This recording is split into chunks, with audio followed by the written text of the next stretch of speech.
wabarakatuh. Ikhwani rahimakumullah. Kemarin kita baru saja untuk membahaskan tentang cara bagaimana mengerti akan rahmat Allah Subhanahu wa taala yang Allah anugerahkan khususnya pada bulan suci Ramadan. Rahmat yang Allah perkenankan adalah sebagai berikut. Rahmat itu adalah simbol dari kata Maha kasih sayangnya Allah.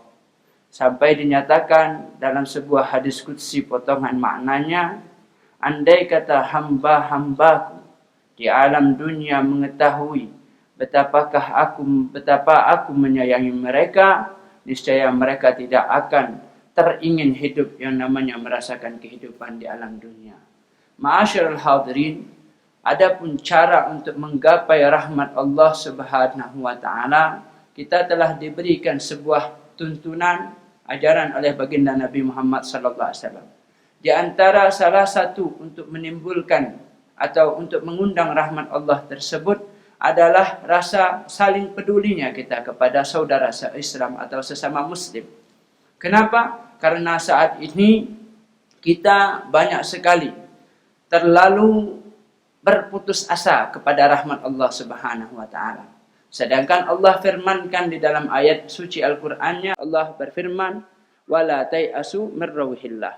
Janganlah sesekali kalian merasa berputus asa daripada rahmat Allah Subhanahu wa taala.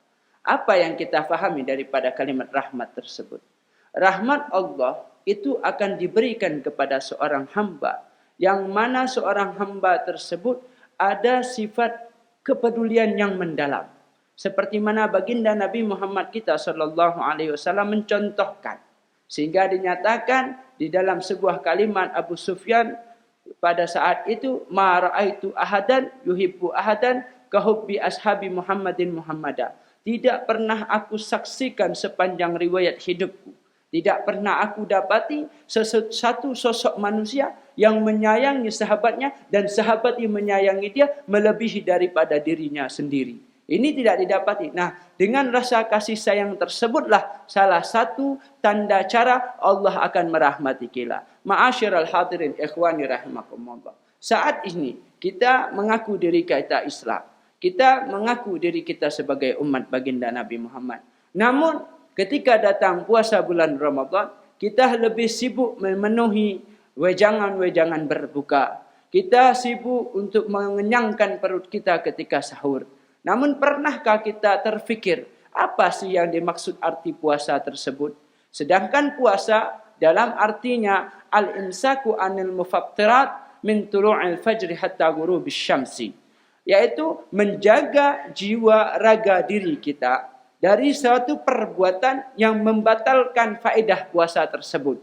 Bukan hanya pahala, namun cara diterimanya puasa tersebut diterima oleh Allah Subhanahu wa taala dan dinyatakan berpuasa. Bagaimana? Mulai daripada semenjak terbitnya fajar sampailah terbenamnya matahari, bukan hanya kita sibuk mengenyangkan perut ketika waktu sahur, namun bagaimanakah kita menjaga kesahihan berpuasa kita dengan sebenar-benarnya puasa.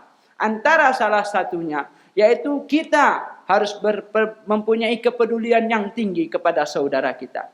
Dan arti puasa juga agar kita mengetahui, merasakan bagaimana susahnya hidup orang yang merasakan diberikan fakir miskin. Apa fakir miskin? Mereka senantiasa penuh dengan kelaparan. Mereka senantiasa penuh dengan kekurangan. Pernahkah kita ketika berpuasa dan ketika waktu berbuka, kita mensyukuri atas apa yang Allah berikan?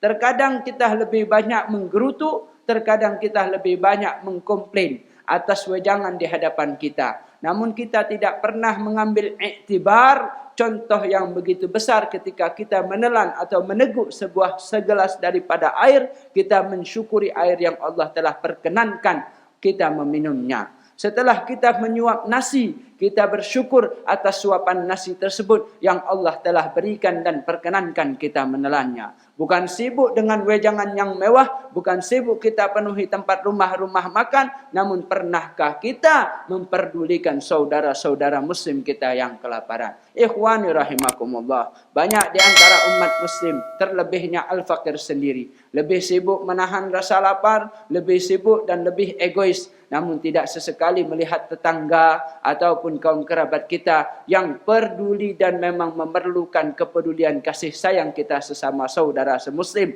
Bahkan diriwayatkan dalam sebuah satu cerita sahabat baginda Nabi Muhammad sallallahu alaihi wasallam, ketika beliau dalam keadaan berperang, ketika beliau terluka parah, mereka meminta, halaka min ma'in li ashruba lahu, adakah satu teguk air yang aku ingin meminumnya karena saat ini aku amat merasa dahaga. Lalu ketika beliau ingin meminum seteguk air tersebut, sahabat di sebelahnya merintih, halaka min ma'in li ashrabu laha, adakah kalian memiliki air yang aku ingin teguk? Sehinggalah ke sahabat berikutnya, sampai didapati semua sahabat tersebut syahid, dan sahabat tersebut tidak sempat meminum air karena saking pedulinya kepada sahabatnya. Sekalipun beliau dahaga, beliau lebih memperdulikan saudaranya. Ikhwani rahimakumullah, mudah-mudahan antum, saya dapat mengaktifkan kembali kepedulian kita sesama Islam, kepedulian kita sesama manusia, kepedulian kita sesama hamba. Tolonglah hapus keegoisan masing-masing. Tolonglah walaupun hanya 1%